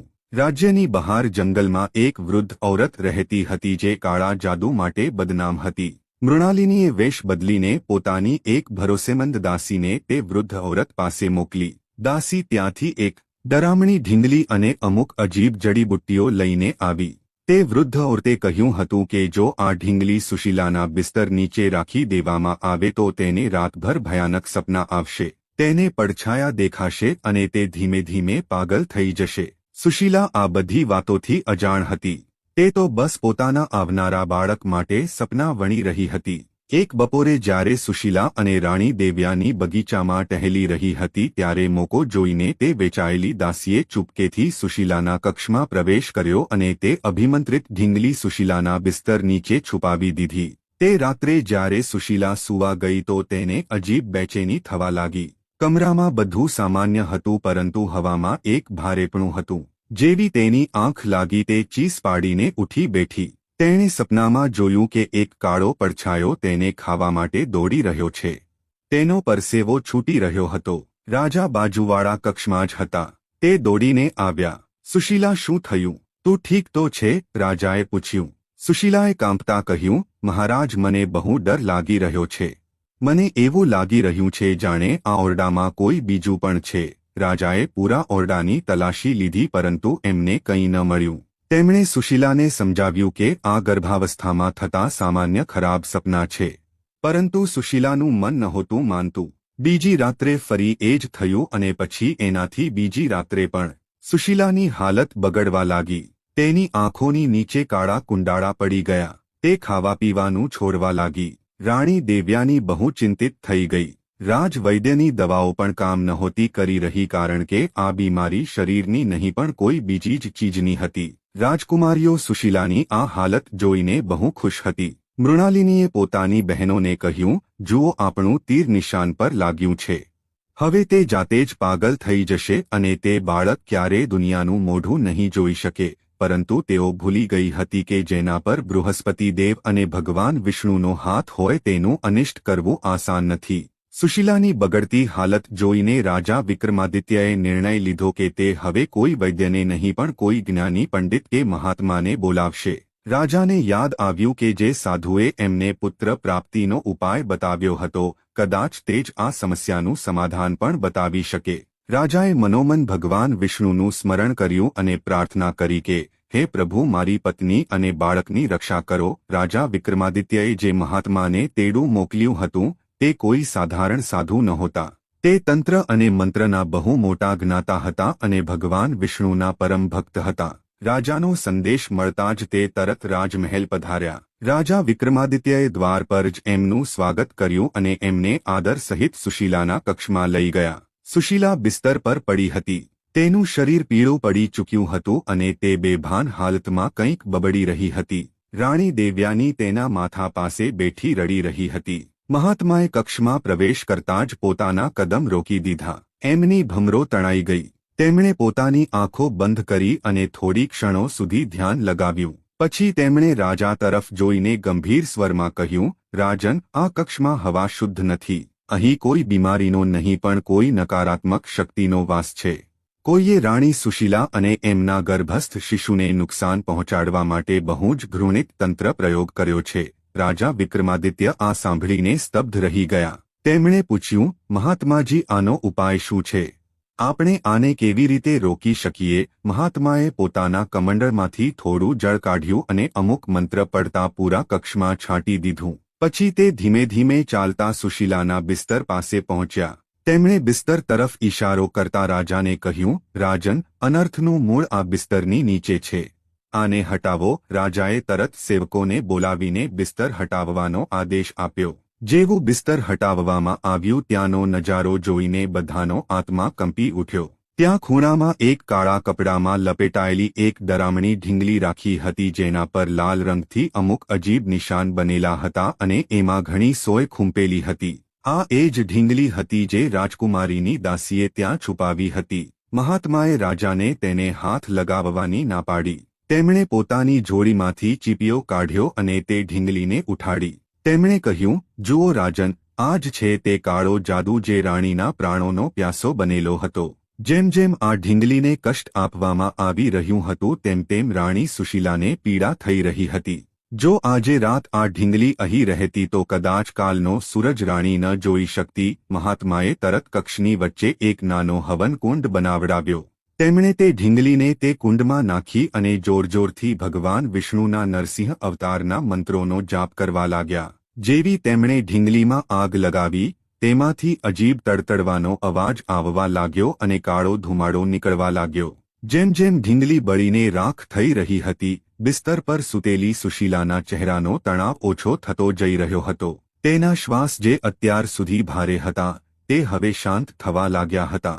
થોડી જ વારમાં ઢીંગલી પૂરી રીતે બળીને ખાખ થઈ ગઈ. મહાત્માએ તે રાખને એક પોટલીમાં બાંધી લીધી અને રાજાને કહ્યું, રાજન, આને તરત રાજ્યની બહાર વહેતા જળમાં પ્રવાહિત કરાવી દો. સંકટ ટળી ગયું છે. ભગવાન વિષ્ણુએ પોતાની ભક્તની રક્ષા કરી લીધી છે. ત્યારે જ સુશીલાએ ધીમેથી પોતાની આંખો ખોલી. તેને એવું મહેસૂસ થઈ રહ્યું હતું જાણે તેના સીના પરથી કોઈ બહુ ભારે બોજ હટાવી લેવામાં આવ્યો હોય. તેણે ચારે તરફ જોયું અને રાજાને પોતાની પાસે જોઈને રાહતનો શ્વાસ લીધો. સુશીલાને હોશમાં જોઈને રાજા અને રાણી દેવયાનીની ખુશીનો પાર ન રહ્યો. રાજાએ મહાત્માના ચરણ પકડી લીધા અને કહ્યું, મહારાજ, આપે આજે મારા વંશને બચાવી લીધો. હું આપનો ઋણી રહીશ. પરંતુ મને એ જણાવો કે મારા મહેલમાં એવો કયો શત્રુ છુપાયેલો છે જે મારા જ ઘરનો વિનાશ ઈચ્છે છે. મને એનું નામ બતાવો, હું એને મૃત્યુદંડ આપીશ. મહાત્માએ શાંત ભાવથી કહ્યું, રાજન, ક્રોધ ન કરો. શત્રુ બહારનો નથી પણ તમારા પોતાના જ ઘરનો છે, પરંતુ હજુ એનું નામ ઉજાગર કરવાનો સમય નથી આવ્યો. પાપનો ઘડો જ્યારે ભરાઈ જશે તો તે આપમેળે ફૂટી જશે. અત્યારે તમારે રાણી સુશીલાની સુરક્ષા હજુ વધારે કડક કરવી પડશે. તેને નકારાત્મક ઉર્જાથી બચાવવા માટે તેના ગળામાં આ રક્ષાસૂત્ર બાંધી દો. મહાત્માએ એક અભિમંત્રિત દોરો સુશીલાના કાંડા પર બાંધી દીધો. ઉધર રાજકુમારીઓ પોતાના કક્ષમાં બેઠી આ બધું પત્તો લગાવી રહી હતી કે ત્યાં શું થઈ રહ્યું છે. જ્યારે એમને ખબર પડી કે મહાત્માએ ઢીંગલી શોધી લીધી છે અને તેને સળગાવી દીધી છે તો તેઓ ડરના માર્યા થરથર કાંપવા લાગી. મૃણાલિનીનો ચહેરો પડી ગયો. તે જાણતી હતી કે કાળા જાદુનો નિયમ હોય છે કે જો તે કાપી નાખવામાં આવે તો તેની ઊંધી અસર કરાવવાવાળા પર પણ થઈ શકે છે. રાજકુમારીઓને હવે ડર સતાવવા લાગ્યો કે ક્યાંક રાજાને એમના વિશે ખબર ન પડી જાય. તે રાત્રે મહેલમાં તો શાંતિ થઈ ગઈ પરંતુ રાજકુમારીઓની ઊંઘ ઉડી ગઈ. મૃણાલિનીએ પોતાની બહેનોને કહ્યું, આપણે બાલબાલ બચ્યા છીએ. જો પિતાજીને ખબર પડી ગઈ હોત કે આ ઢીંગલી આપણે રખાવી હતી તો તે આપણને જીવતી દિવાલમાં ચણાવી દેત. આપણે હવે થોડા દિવસો સુધી શાંત રહેવું પડશે. કોઈ પણ એવું કામ નથી કરવાનું જેનાથી કોઈને આપણા પર શક થાય. આવતા અમુક અઠવાડિયા સુધી મહેલમાં બધું ઠીક ચાલ્યું. સુશીલા હવે પૂરી રીતે સ્વસ્થ હતી. તે રોજ નિયમથી બૃહસ્પતિ દેવની પૂજા કરતી અને વિષ્ણુ સહસ્ત્ર નામનો પાઠ કરતી. તેનું તેજ દિવસ પ્રતિદિન વધતું જઈ રહ્યો હતું. રાજા વિક્રમાદિત્યએ મહેલની સુરક્ષા એટલી કડક કરી દીધી હતી કે હવે પરિંદુ પણ પર નહોતું મારી શકતું. પરંતુ બુરાઈ એટલી આસાનીથી હાર ક્યાં માને છે. સમય વીતતો ગયો અને સુશીલાના પ્રસવનો સમય નજીક આવવા લાગ્યો. 9 મહિના પૂરા થવાના હતા. રાજવૈદ્યે જણાવ્યું કે કોઈ પણ દિવસે બાળકનો જન્મ થઈ શકે છે. મહેલમાં એક અલગ જ ઉત્સાહ હતો. પરંતુ આ જ ઉત્સાહની વચ્ચે એક નવી મુસીબત દસ્તક દેવાની હતી. આ વખતે હુમલો કોઈ માણસનો નહીં પણ કુદરતનો કે એમ કહીએ કે પરિસ્થિતિઓનો થવાનો હતો. જે દિવસે સુશીલાને પ્રસવ પીડા શરૂ થઈ તે જ રાત્રે રાજ્યમાં એક ભયંકર તોફાન આવ્યું. એવું તોફાન જે પહેલા ક્યારેય નહોતું જોયું ગયું. વીજળી કડકી રહી હતી. મુશળધાર વરસાદ થઈ રહ્યો હતો. મહેલના દીવા ઓલવાઈ રહ્યા હતા અને આજ અંધારી અને તોફાની રાતમાં સુશીલા દર્દથી તરફડી રહી હતી. તે રાત્રે પ્રકૃતિનું રૌદ્ર રૂપ જોઈને એવું લાગી રહ્યું હતું જાણે પ્રલય આવી ગયો હોય. હવાઓ એટલી તેજ હતી કે મહેલના મજબૂત થાંભલા પણ કાંપી રહ્યા હતા. વાદળોના ગડગડાટથી લોકોના દિલ દહેલી રહ્યા હતા. રાજા વિક્રમાદિત્ય પોતાના કક્ષમાં બેચેનીથી ટહેલી રહ્યા હતા. એમની નજર વારંવાર તે કક્ષના બંધ દરવાજા પર જઈ રહી હતી જ્યાં સુશીલા પ્રસવ પીડાથી ઝઝૂમી રહી હતી. રાજવૈદ્ય અને અનુભવી દાયણો અંદર હતી પરંતુ સમય વીતતો જઈ રહ્યો હતો અને કોઈ ખબર નહોતી આવી રહી. રાણી દેવ્યાની પણ અંદર જ હતી જે સુશીલાનો હાથ પકડી તેને હિંમત આપી રહી હતી. સુશીલાનું શરીર દર્દથી તૂટી રહ્યું હતું પરંતુ તેના હોઠો પર માત્ર એક જ નામ હતું, હે નારાયણ, હે મધુસૂદન. બહાર વીજળીનો ચમકારો દરેક વખતે ઓરડાને રોશન કરી દેતો હતો અને સુશીલાના ચહેરા પર છવાયેલી વેદના સાફ દેખાતી હતી. દાયણોના ચહેરા પર ચિંતાની લકીરો હતી. તેમાંથી એકે ધીમેથી રાણી દેવ્યાનીને કહ્યું, મહારાણી, સ્થિતિ બહુ જટિલ છે. બાળક ગર્ભમાં પોતાની જગ્યા બદલી રહ્યું છે. જો જલ્દી જ પ્રસવ ન થયો તો માં અને બાળક બંનેના પ્રાણોને ખતરો થઈ શકે છે. આ સાંભળીને રાણી દેવ્યાની ગભરાઈ ગઈ. પરંતુ તેમણે સુશીલાને આ મહેસૂસ ન થવા દીધું. તેમણે સુશીલાના માથા પર હાથ ફેરવતા કહ્યું, હિંમત ન હાર સુશીલા. ભગવાન વિષ્ણુ તારી પરીક્ષા લઈ રહ્યા છે. બસ થોડી પળ વધારે અને પછી તારા ખોળામાં ખુશીઓ હશે. ત્યારે જ આકાશમાં એક બહુ ભયંકર વીજળી કડકી. તેનો અવાજ એટલો તેજ હતો કે લાગ્યું જાણે આસમાન ફાટી ગયું હોય. અને ઠીક તે જ ક્ષણે મહેલના તે કક્ષમાંથી એક નવજાત શિશુના રડવાનો અવાજ ગુંજી ઉઠ્યો. ઉઆનો તે અવાજ તે તોફાની રાતમાં સંગીતની જેમ ગુંજી ગયો અને ત્યારે જ એક ચમત્કાર થયો. જેવો બાળકે જન્મ લીધો અને તેની પહેલી કિકિયારી ગુંજી, બહાર ચાલી રહેલું ભયંકર તોફાન એક જ પળમાં શાંત થઈ ગયું. જે હવાઓ ઝાડને ઉખાડવા પર તુલી હતી તે હવે મંદ મંદ શીતળ લહેરમાં બદલાઈ ગઈ. મુશળધાર વરસાદ રોકાઈ ગયો અને વાદળોની વચ્ચેથી પૂનમનો ચાંદ નીકળી આવ્યો. પ્રકૃતિમાં આવેલો અચાનક બદલાવ જોઈને દરેક કોઈ હેરાન રહી ગયું. એવું લાગી રહ્યું હતું જાણે પ્રકૃતિ સ્વયં તે બાળકના સ્વાગતમાં શાંત થઈ ગઈ હોય. અંદર દાયણે ખુશીથી બૂમ પાડતા કહ્યું, વધાઈ હો મહારાણી, વધાઈ હો સુશીલા. એક અત્યંત તેજસ્વી પુત્રનો જન્મ થયો છે. સુશીલા જે દર્દથી બેહાલ થઈ ચૂકી હતી તેણે જેવો પુત્ર શબ્દ સાંભળ્યો તેના ચહેરા પર એક દિવ્ય મુસ્કાન આવી ગઈ. તેણે પોતાની અધખુલી આંખોથી પોતાના દીકરાને જોવાની કોશિશ કરી. દાયણે બાળકને સાફ કરીને પીળા રંગના રેશમી વસ્ત્રમાં લપેટ્યું અને તેને સુશીલાના ખોળામાં રાખી દીધું. બાળકનો ચહેરો સૂર્ય સમાન ચમકી રહ્યો હતો. તેની આંખોમાં એક અજીબ ઊંડાઈ હતી. રાણી દેવ્યાનીએ તરત બહાર જઈને રાજા વિક્રમાદિત્યને આ ખુશખબરી આપી. મહારાજ, આપની મનોકામના પૂર્ણ થઈ. ભગવાન વિષ્ણુની કૃપાથી આપને પુત્ર રત્નની પ્રાપ્તિ થઈ છે. રાજા વિક્રમાદિત્ય આ સાંભળતા જ શુદ્ધબુદ્ધ ખોઈ બેઠા. તેઓ ખુલ્લા પગે જ દોડતા કક્ષની અંદર આવ્યા. જ્યારે તેમણે સુશીલાના ખોળામાં તે નાનકડા બાળકને જોયો તો એમની આંખોમાંથી અવિરલ આંસુ વહેવા લાગ્યા. રાજાએ કાંપતા હાથોથી પોતાના દીકરાને ખોળામાં ઉઠાવ્યો. તેમણે જોયું કે બાળકના જમણા પગના તળિયામાં શંખ અને ચક્રના નિશાન બનેલા હતા. રાજા સમજી ગયા કે આ કોઈ સાધારણ બાળક નથી. આ સાક્ષાત ઈશ્વરીય અંશ છે. રાજાએ સુશીલાના માથા પર હાથ રાખીને કહ્યું, સુશીલા, તે મને એ સુખ આપ્યું છે જેના માટે હું વર્ષોથી તરસી રહ્યો હતો. આજે મારું જીવન સફળ થઈ ગયું. મહેલમાં ખુશીઓ મનાવવા લાગી. શંખ અને ઘંટડીઓના અવાજથી પૂરું વાતાવરણ ગુંજી ઉઠ્યું. પરંતુ મહેલના એક હિસ્સામાં હજુ પણ માતમ છવાયેલો હતો. રાજાની 5 પુત્રીઓના કક્ષમાં સન્નાટો હતો. મૃણાલિની બારીની બહાર જોઈ રહી હતી. તેણે તોફાનને શાંત થતા અને મહેલમાં સળગતા દીવાઓને જોયા. તેની આંખોમાં ઈર્ષ્યાની આગ સળગી રહી હતી. તેની નાની બહેને ડરતા ડરતા પૂછ્યું, દીદી, હવે શું થશે? છોકરો થઈ ગયો. પિતાજી હવે આપણને પૂછશે પણ નહીં. બધું રાજ્ય, બધું ધન એને જ મળી જશે. મૃણાલિનીએ દાંત પીસતા કહ્યું, હજુ તો બસ જન્મ થયો છે. હજુ એનું નામકરણ બાકી છે. એનું મોટું થવું બાકી છે. જીવનમાં બહુ બધી દુર્ઘટનાઓ થાય છે. આપણે હાર નહીં માનીએ. બીજા દિવસે સવાર થતાં જ પૂરા રાજ્યમાં ઉત્સવ શરૂ થઈ ગયો. રાજાએ ઘોષણા કરાવી દીધી કે એમના પુત્રના જન્મની ખુશીમાં 7 દિવસો સુધી રાજ્યમાં કોઈ પણ ભૂખ્યું નહીં સૂવે અને ખજાનો ખોલી દીધો. સુશીલા હવે રાજમાતાના સન્માનની હકદાર હતી. તેને જે સન્માન મળી રહ્યું હતું તે અદ્ભુત હતું. છઠ્ઠા દિવસે હઠીનું પૂજન રાખવામાં આવ્યું. તે દિવસે બાળકને નવડાવી ધોવડાવીને નવા વસ્ત્ર પહેરાવ્યા. વિધિવિધાનથી પૂજા થઈ. પંડિતોએ બાળકની કુંડળી બનાવી. કુંડળી જોતાં જ રાજ જ્યોતિષના ચહેરા પર આશ્ચર્ય અને ખુશીના ભાવ આવી ગયા. તેમણે રાજાને કહ્યું, મહારાજ, આ બાળક ચક્રવર્તી સમ્રાટ બનશે. આના ગ્રહ નક્ષત્ર બતાવે છે કે આના પર દેવ ગુરુ બૃહસ્પતિ અને ભગવાન વિષ્ણુની વિશેષ કૃપા છે. આનો યશ ચારે દિશાઓમાં ફેલાશે. રાજ જ્યોતિષની વાત સાંભળીને રાજાની છાતી ગર્વથી પહોળી થઈ ગઈ. પરંતુ ત્યારે જ જ્યોતિષે એક ચેતવણી પણ આપી. તેમણે કહ્યું, પરંતુ મહારાજ, કુંડળીમાં એક દોષ પણ છે. આ બાળકના જીવનના શરૂઆતી અમુક વર્ષ બહુ સંકટપૂર્ણ રહેશે. આના પોતાના જ નજીકના લોકો આના પ્રાણોના શત્રુ બની શકે છે.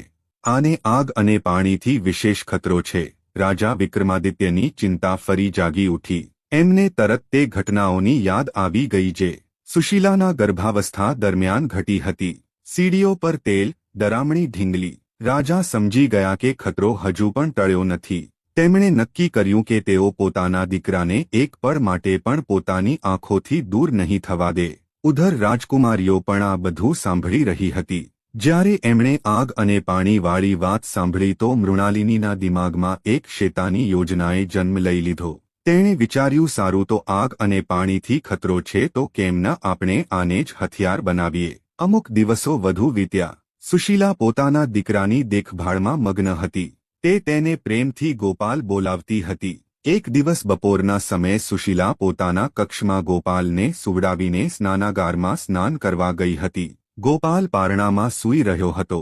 કક્ષની બહાર પહેરેદાર હતા, પરંતુ કક્ષની અંદર એક પાછલા દરવાજાથી જે દાસીઓના આવવા જવા માટે હતો ત્યાંથી એક સાયો અંદર દાખલ થયો. આ સાયો મૃણાલિનીની સૌથી વિશ્વાસપાત્ર દાસીનો હતો.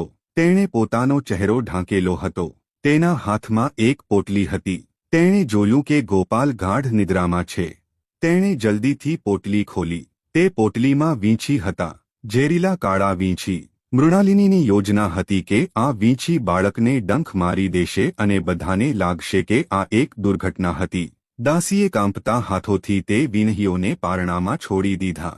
વીંછી ધીમે ધીમે રેંગતા નાનકડા ગોપાલ તરફ વધવા લાગ્યા. દાસી ત્યાંથી ચૂપચાપ નીકળી ગઈ. સુશીલા હજુ પણ સ્નાન જ કરી રહી હતી. પહેરેદાર બહાર મુસ્તૈદ હતા. અંદર નાનકડો ગોપાલ મોતના સાયામાં એકલો હતો. એક કાળો વીંછી ગોપાલના કોમળ પગ પાસે પહોંચી ગયો. નાનકડા ગોપાલના પારણામાં મોત રેંગી રહી હતી. તે કાળો અને ઝેરીલો વીંછી પોતાની પૂંછડી ઉઠાવી બિલકુલ તૈયાર હતો. ગોપાલનો કોમળ હાથ તે વીંછીના ઠીક સામે હતો. એક પળની મોડ અને અનર્થ થઈ જાત. પરંતુ કહેવાય છે ને, જાકો રાખે સાયા માર શકે ના કોઈ. જે બાળકની રક્ષા સ્વયં બૃહસ્પતિ દેવ અને જગતના પાલનહાર ભગવાન વિષ્ણુ કરી રહ્યા હોય તેને કાળ પણ કેવી રીતે અડી શકે. પારણાની અંદર ગોપાલે ઊંઘમાં જ પોતાનો હાથ હલાવ્યો. તેનો હાથ સીધો વીણહીની ઉપર નહીં પણ વીણહીની ઠીક બાજુમાં પડેલા એક નાના રમકડા પર જઈ લાગ્યો. રમકડું ગબડીને વીંછી સાથે ટકરાયું. વીંછી આ અચાનક થયેલી હલચલથી ગભરાઈ ગયો અને તેણે પોતાનો ડંખ તે રમકડા પર જ મારી દીધો. રમકડા સાથે ટકરાઈને વીંછીનું સંતુલન બગડી ગયું અને તે પારણાના કિનારા પરથી લપસતો નીચે ફર્શ પર જઈ પડ્યો. તે જ ક્ષણે સ્નાનાગારમાં સુશીલાને એક બહુ જ અજીબ ગભરાહટ મહેસૂસ થઈ. તેનું દિલ જોરજોરથી ધડકવા લાગ્યું. તેને એવું લાગ્યું જાણે તેનો દીકરો તેને પોકારી રહ્યો છે. તે ભીના વાળે જ વિના પૂરી રીતે તૈયાર થયે દોડતી પોતાના કક્ષ તરફ ભાગી. જેવો તેણે કક્ષનો દરવાજો ખોલ્યો, તેની નજર ફર્શ પર રેંગતા તે કાળા વીંછીઓ પર પડી. સુશીલાના મોઢામાંથી એક જોરની ચીસ નીકળી ગઈ. ગોપાલ! સુશીલા પોતાની જાનની પરવા કર્યા વગર સીધી પારણા તરફ ઝપટી. તેણે જોયું કે એક વીંછી પારણાના પાયા પર ચડવાની કોશિશ કરી રહ્યો હતો. સુશીલાએ તરત ગોપાલને ખોળામાં ઉઠાવી લીધો અને પોતાના સીના સરસો ચાંપી દીધો. ગોપાલ જે અત્યાર સુધી સૂઈ રહ્યો હતો માની ચીસ અને અચાનક ઉઠાવવાથી જાગી ગયો અને જોરજોરથી રડવા લાગ્યો. સુશીલાની ચીસ સાંભળીને બહાર ઊભેલા પહેરેદાર ભાલા લઈને અંદર દોડ્યા. તેમણે ફર્શ પર રેંગતા તે ઝેરીલા વિન્હીઓને જોયા. પહેરેદારોએ તરત પોતાની તલવારો અને બૂટોથી તે વિન્હીઓને મારી નાખ્યા. કક્ષમાં શોર સાંભળીને રાજા વિક્રમાદિત્ય અને રાણી દેવયાની પણ ત્યાં પહોંચી ગયા. જ્યારે રાજાએ મરેલા વિન્હીઓને જોયા તો એમનો ચહેરો ક્રોધથી લાલ થઈ ગયો. તેમણે ગરજતા પૂછ્યું, આ કેવી રીતે થયું? મારા મહેલના સૌથી સુરક્ષિત કક્ષમાં જ્યાં પરિંદુ પણ પર નથી મારી શકતું, ત્યાં આ ઝેરીલા વીંછી ક્યાંથી આવ્યા? આ કોઈ દુર્ઘટના નથી, આ એક હુમલો છે. રાજાએ તરત તે કક્ષની બારીકીથી તલાશી લેવાનો આદેશ આપ્યો. સૈનિકોએ ખૂણે ખૂણો તપાસી લીધો. ત્યારે જ એક સૈનિકને ઓરડાના પાછલા દરવાજા પાસે એક રેશમી કપડું મળ્યું જેના પરથી અમુક અજીબ ગંધ આવી રહી હતી. આ એ જ કપડું હતું જેમાં દાસી વિન્હીઓને લપેટ કરીને લાવી હતી. ઉતાવળમાં તે કપડું ત્યાં જ પડી ગયું હતું. રાજાએ તે કપડાને સૂંઘ્યું. તેમાંથી જંગલની ભીની માટી અને મરેલા જાનવરો જેવી બદબૂ આવી રહી હતી. રાજા સમજી ગયા કે આ કામ કોઈ બહારનાનું નથી. કોઈ છે જે મહેલના રસ્તાઓને જાણે છે અને જેને એ પણ ખબર હતી કે સુશીલા ક્યારે સ્નાન કરવા જાય છે. રાજાએ પોતાની તલવાર કાઢી લીધી અને કસમ ખાધી, આજે હું એ નાગિનને શોધી કાઢીશ જે મારા દીકરાને ડંખ મારવાની કોશિશ કરી રહી છે. પરંતુ મૃણાલિની બહુ ચાલાક હતી. તેણે પોતાની તે દાસીને જેણે આ કામ કર્યું હતું પહેલા જ મહેલથી દૂર પોતાના મામાના ઘરે મોકલી દીધી હતી અને અફવા ફેલાવી દીધી હતી કે તે દાસી બીમાર છે. જ્યારે રાજાએ પૂછપરછ કરી તો કોઈ સુરાગ હાથ ન લાગ્યો. એક વાર ફરી અપરાધી બચી નીકળ્યો હતો, પરંતુ રાજાની ઊંઘ હવે હરામ થઈ ચૂકી હતી. આ ઘટના પછી રાજા વિક્રમાદિત્યએ ગોપાલની સુરક્ષા હજુ વધારે કડક કરી દીધી. હવે સુશીલાના કક્ષની બહાર માત્ર રાજાના સૌથી વિશ્વસનીય અંગરક્ષક જ ઊભા રહેતા હતા. કોઈ પણ દાસી કે સેવકને સીધા બાળકની પાસે જવાની અનુમતિ નહોતી. ખાવાનું પણ પહેલા રાજા કે રાણી દેવયાની ચાખતા એના પછી જ સુશીલાને આપવામાં આવતું જેથી દૂધના મારફતે બાળક સુધી ઝેર ન પહોંચે. સમયનું પૈડું ફરતું રહ્યું. ભગવાન વિષ્ણુની કૃપાથી ગોપાલ ધીમે ધીમે મોટો થવા લાગ્યો. તે બાળપણની તે બધી બાધાઓને પાર કરતો ગયો જે તેની સાવકી બહેનો તેના માટે ઊભી કરતી હતી. ક્યારેક તેના રમકડામાં કાચ ભેળવી દેવામાં આવતો તો ક્યારેક તેના રસ્તામાં કાંટા પાથરી દેવામાં આવતા. પરંતુ દર વખતે કોઈને કોઈ ચમત્કાર થતો અને ગોપાલ બચી જતો. ક્યારેક તે કાંટાને જોઈને રસ્તો બદલી લેતો તો ક્યારેક કાચવાળું રમકડું તેના હાથમાંથી પહેલા જ પડીને તૂટી જતું. જોતજોતામાં 7 વર્ષ વીતી ગયા. હવે ગોપાલ 7 વર્ષનો એક બહુ જ સુંદર અને બુદ્ધિમાન બાળક બની ચૂક્યો હતો. તેના ચહેરા પર એવું તેજ હતું કે જે પણ તેને જોતું બસ જોતું જ રહી જતું. તેણે ગુરુકુળ જવાનું શરૂ કરી દીધું હતું. તે પોતાની ઉંમરના બાળકોથી ક્યાંય વધારે સમજદાર હતો. તેને રામાયણ અને મહાભારતની વાર્તાઓ મોઢે યાદ હતી. સૌથી મોટી વાત એમાં પોતાની માં સુશીલાની જેમ જ ભક્તિના સંસ્કાર હતા. તે દર વાસી ઉત્તરાયણે પોતાની માં સાથે બેસીને ભગવાન વિષ્ણુની પૂજા કરતો અને વ્રતની કથા બહુ જ રસથી સાંભળતો. બીજી બાજુ રાજાની 5 પુત્રીઓ હવે યુવાન થઈ ચૂકી હતી, પરંતુ એમના મનનો મેલ અત્યાર સુધી નહોતો ધોવાયો. મૃણાલિની હવે હજુ વધારે ઈર્ષ્યાળુ અને ક્રૂર થઈ ગઈ હતી. ગોપાલની વધતી લોકપ્રિયતા તેને ખૂંચતી હતી. પ્રજા ગોપાલને અત્યારથી જ પોતાનો ભાવિ રાજા માનીને પૂજવા લાગી હતી. જ્યારે પણ ગોપાલ નગર ભ્રમણ પર નીકળતો લોકો તેના પર ફૂલોની વર્ષા કરતા. આ બધું જોઈને મૃણાલિનીનું લોહી ઉકળી ઉઠતું હતું. એક દિવસ મૃણાલિનીએ પોતાની બહેનોને પોતાના કક્ષમાં બોલાવી.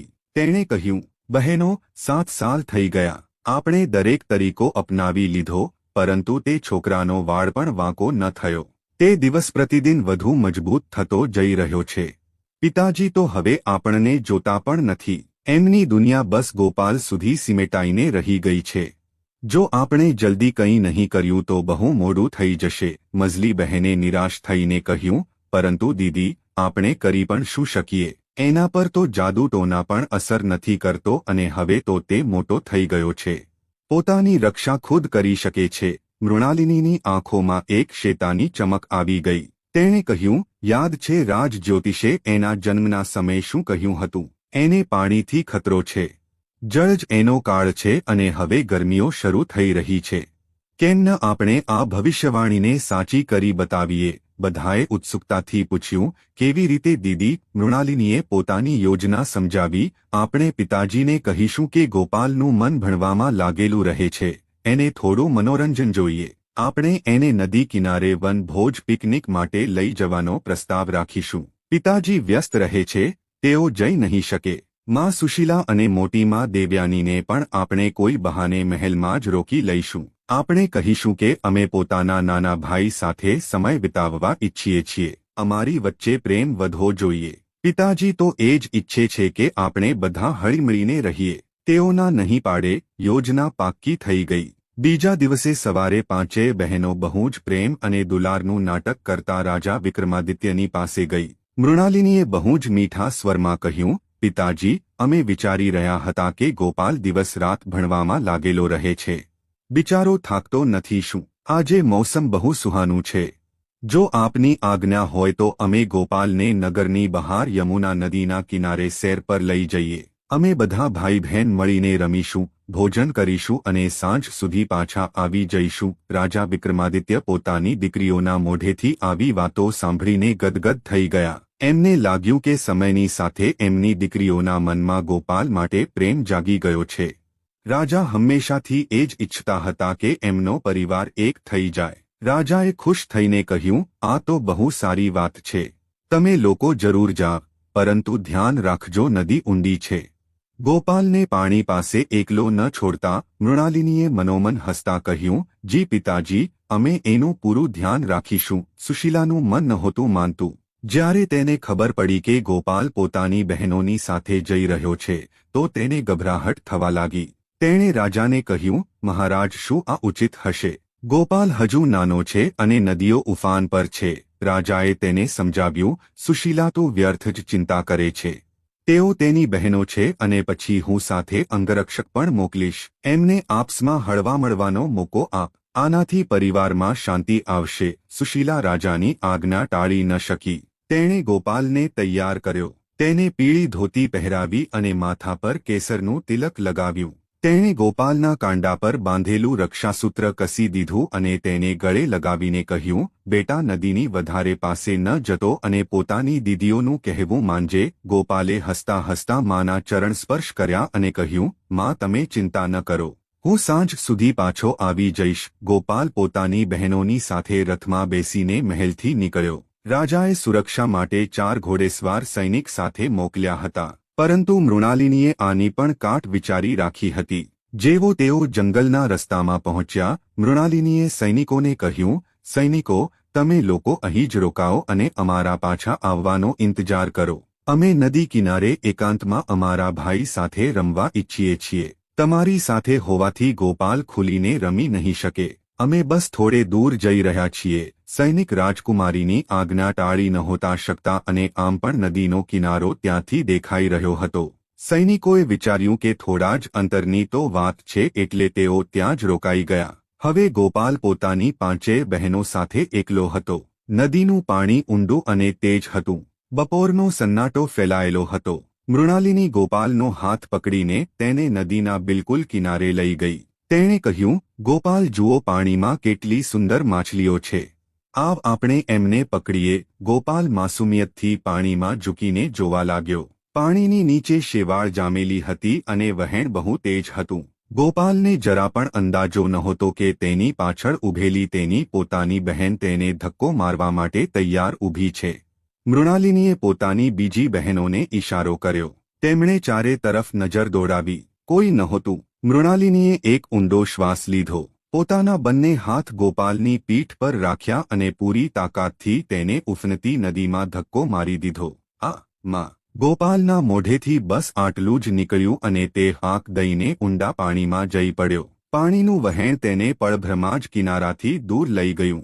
ગોપાલે હાથ પગ મારવાની કોશિશ કરી, પરંતુ તે નાનો હતો અને પાણીની તાકાત બહુ વધારે હતી. તે ડૂબવા લાગ્યો. તેની પીળી ધોતી પાણીની લહેરોમાં ક્યાંક ઓઝલ થવા લાગી. કિનારા પર ઊભેલી 5 બહેનો આ નજારો જોઈ રહી હતી. એમના ચહેરા પર ક્રૂર હસી હતી. મૃણાલિનીએ કહ્યું, આખરે આજે આપણો કાંટો હંમેશા માટે નીકળી ગયો. હવે જઈને પિતાજીને કહીશું કે ગોપાલનો પગ લપસી ગયો અને તે ડૂબી ગયો. આપણે રડવાનું નાટક કરીશું અને બધા માની જશે. નદીની તેજ ધાર ગોપાલને વહાવીને લઈ જઈ રહી હતી. પાણી તેના નાક અને મોઢામાં ભરાઈ રહ્યું હતું. ગોપાલે બહુ હાથ પગ માર્યા, પરંતુ પાણીની તાકાત આગળ તે બેબસ હતો. ડૂબતા ગોપાલને પોતાની માં સુશીલાની શીખ યાદ આવી. તેણે મનોમન પોકાર્યા, હે વિષ્ણુ ભગવાન, હે ગુરુ બૃહસ્પતિ, મારી રક્ષા કરો. ત્યારે જ એક ચમત્કાર થયો. નદીમાં ક્યાંકથી કેળાના ઝાડનું એક બહુ મોટું થડ વહેતું વહેતું આવી ગયું. બૃહસ્પતિ વ્રતમાં કેળાના વૃક્ષની જ પૂજા થાય છે અને આજે એ જ કેળાના થડે ગોપાલ માટે જીવન રક્ષકનું કામ કર્યું. ગોપાલે તરફડતા તે થડને કસીને પકડી લીધું. તે થડ તેને વહાવતા નદીના બીજા કિનારે લઈ ગયું, જ્યાં પાણીનું વહેણ ઓછું હતું. કિનારા પર એક બહુ જ તેજસ્વી વૃદ્ધ સાધુ બેઠા હતા. એમના ચહેરા પર સૂર્ય જેવું તેજ હતું અને તેમણે પીળા વસ્ત્ર ધારણ કરેલા હતા. અસલમાં તે બીજું કોઈ નહીં પણ સ્વયં દેવ ગુરુ બૃહસ્પતિ હતા, જે એક સાધુના વેશમાં પોતાના નન્હે ભક્તની રક્ષા માટે આવ્યા હતા. તેમણે ગોપાલને પાણીમાંથી બહાર કાઢ્યો. તેની પીઠ થપથપાવીને પાણી બહાર કાઢ્યો અને તેને હોશમાં લાવ્યા. ઉધર પાંચે બહેનો રડવાકડવાનું નાટક કરતી સૈનિકો પાસે પહોંચી. મૃણાલિનીએ મગરના આંસુ સારતા કહ્યું, અનર્થ થઈ ગયો. ગોપાલનો પગ લપસી ગયો અને તે નદીમાં ડૂબી ગયો. અમે તેને બચાવવાની બહુ કોશિશ કરી, પણ વહેણ બહુ તેજ હતું. સૈનિકોના હાથપગ ફૂલી ગયા. તેઓ બધવાસ થઈને મહેલ તરફ ભાગ્યા. જ્યારે આ ખબર રાજા વિક્રમાદિત્ય અને રાણી સુશીલા સુધી પહોંચી તો મહેલમાં કોહરામ મચી ગયો. રાજા પોતાના રથ પર સવાર થઈને પાગલોની જેમ નદી તરફ દોડ્યા. સુશીલા પણ ખુલ્લા પગે એમની પાછળ દોડી. તે વિલાપ કરી રહી હતી, મારા પ્રભુ આવું ન કરી શકે. મારો ગોપાલ મને છોડીને નથી જઈ શકતો. નદી કિનારે પહોંચીને રાજાએ જોયું કે એમની દીકરીઓ રડવાનું નાટક કરી રહી છે. રાજા નદીમાં કૂદવાના જ હતા કે ત્યારે જ એમની નજર બીજા કિનારા પર પડી. ત્યાં તેમણે જોયું કે એક સાધુ ગોપાલનો હાથ પકડીને ઊભા છે અને ગોપાલ બિલકુલ સુરક્ષિત છે. રાજા અને સુશીલા નાવ લઈને તરત તે પાર ગયા. ગોપાલને જીવિત જોઈને સુશીલાએ તેને છાતી સરસો લગાવી લીધો અને ધ્રુસકે ધ્રુસકે રડવા લાગી. રાજાએ તે સાધુના ચરણોમાં પડીને પ્રણામ કર્યા અને કહ્યું, હે મહાત્મા, આપ કોણ છો? આપે મારા પુત્રને નવું જીવન આપ્યું છે. સાધુ મલકાયા અને બોલ્યા, રાજન, જીવન દેવાવાળો હું કોણ હોઉં છું? જેની રક્ષા સ્વયં હરિ કરે છે, તેને કોઈ મારી નથી શકતું. પરંતુ આજે તારા ઘરનું એક કડવું સત્ય તારી સામે આવવું જરૂરી છે. સાધુએ રાજાની પાંચે દીકરીઓ તરફ ઇશારો કરતા કહ્યું, આ બાળક લપસ્યો નહોતો, પરંતુ આને જાણી જોઈને મોતના મોઢામાં ધકેલવામાં આવ્યો હતો. અને આ કામ બીજા કોઈએ નહીં, તારી આ પાંચેય પુત્રીઓએ કર્યું છે. આ સાંભળતા જ રાજા વિક્રમાદિત્યના પગ નીચેથી જમીન સરકી ગઈ. તેમણે પોતાની દીકરીઓ તરફ જોયું. સાધુના તેજ અને પોતાની ચોરી પકડાઈ જવાના ડરથી પાંચેય બહેનો કાંપવા લાગી. તેઓ ઘૂંટણીએ પડી ગઈ અને સાચું કબૂલી લીધું. મૃણાલિની રડતા રડતા બોલી, પિતાજી, અમને માફ કરી દો. ઈર્ષ્યાએ અમને આંધળા કરી દીધા હતા. અમે ડરી ગયા હતા કે ગોપાલના આવવાથી અમારું મહત્વ ખતમ થઈ જશે. રાજાનો ક્રોધ જ્વાળામુખીની જેમ ફાટી પડ્યો. તેમણે તલવાર ખેંચી લીધી અને કહ્યું, તમને દીકરી કહેતા પણ મને શરમ આવી રહી છે. તમે પોતાના જ નાના ભાઈનો જીવ લેવાની કોશિશ કરી. આના માટે માત્ર એક જ સજા છે, મૃત્યુદંડ. રાજા વાર કરવાના જ હતા કે સુશીલાએ રાજાનો હાથ પકડી લીધો. સુશીલાએ કહ્યું, ના મહારાજ, રોકાઈ જા. આજે વાસી ઉત્તરાયણનો પવિત્ર દિવસ છે. આજના દિવસે હિંસા ન થવી જોઈએ. અને જુઓ, આપણો ગોપાલ સુરક્ષિત છે. ભગવાને આપણી લાજ રાખી લીધી. જો ભગવાન આમને જીવિત રાખી શકે છે તો આપણને આમને મારવાનો શું અધિકાર છે? આમને ક્ષમા કરી દો. આમનો પશ્ચાતાપ જ આમની સૌથી મોટી સજા છે. સુશીલાની આ દયાળુતા જોઈને સાધુ રૂપી દેવગુરુ બૃહસ્પતિ બહુ પ્રસન્ન થયા. તેઓ પોતાના અસલી દિવ્ય રૂપમાં પ્રગટ થઈ ગયા. ચારે તરફ પ્રકાશ ફેલાઈ ગયો. બધાએ નતમસ્તક થઈને એમને પ્રણામ કર્યા. દેવગુરુ બૃહસ્પતિએ કહ્યું, રાજન, તારી પત્ની સુશીલાની ભક્તિ અને ક્ષમાશીલતા મહાન છે.